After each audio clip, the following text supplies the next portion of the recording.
Well, everybody, we have a first here at the Litchfield County Computer Channel. 2 videos in one day. I don't know if any of you heard, but you may have heard my phone ringing toward the end of the last video.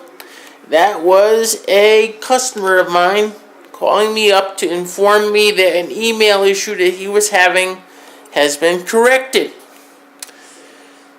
And this gets into COPPA law, which we'll deal with in a minute, but first a little background on the issue. Several months ago, he brought his computer into me to have some work done on it, including the setup and configuration of Microsoft Outlook 2007. And after we set up the email account, I realized that one of the email addresses he could send mail out of, but he could not receive mail. And at that time, I was getting a very strange domain name system related error message bouncing back in my inbox.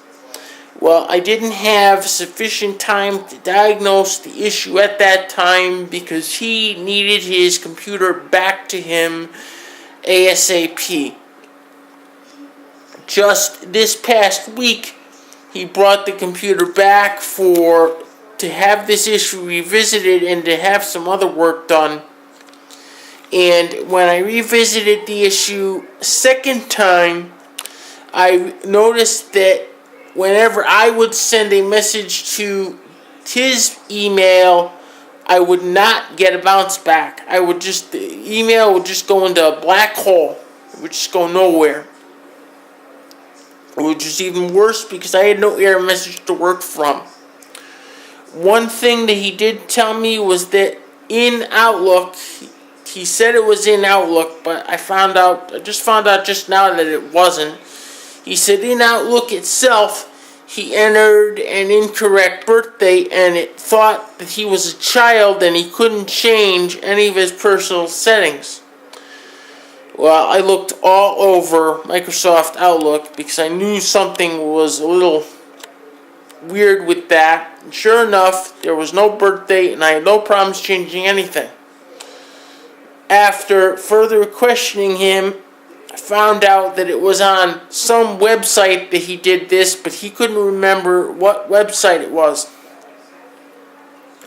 Come to find out just now, I find out that the website that he entered the incorrect birth date on was when he first signed up for his email account at Outlook.com.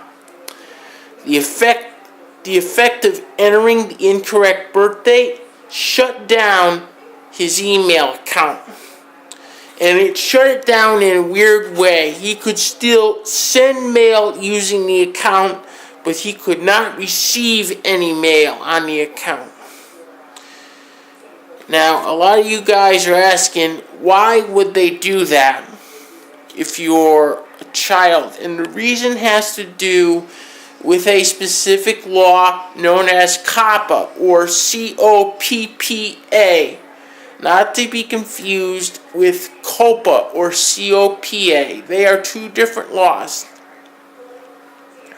COPPA stands for the Child Online Privacy Protection Act. And to keep it simple, this law simply states that if you are a child under the age of 13, no company can collect any personal identifying information, or what we call in the computer security industry, PII, from you. To do so is illegal.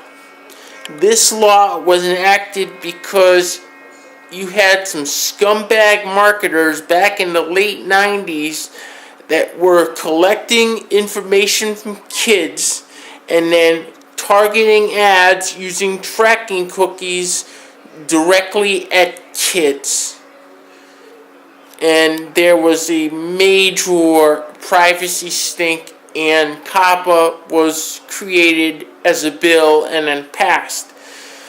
Now, for certain services like email services, if they can't collect information from you because of COPPA, they cannot provide service to you. He discovered this by, once again, contacting Microsoft, and upon speaking with Microsoft, they quickly found out that it was the Outlook website where the bad birth date was entered, and getting it fixed was an ordeal. He had to fax copies of information to a specific fax number at Microsoft and basically prove that he was not a 12-year-old or under kid. Once they had the proof, they were able to reactivate the receiving functions of his email account. Another little update for everyone and a little explanation of the COPPA law. I will see everyone next week. Until then, have a good week. Bye-bye.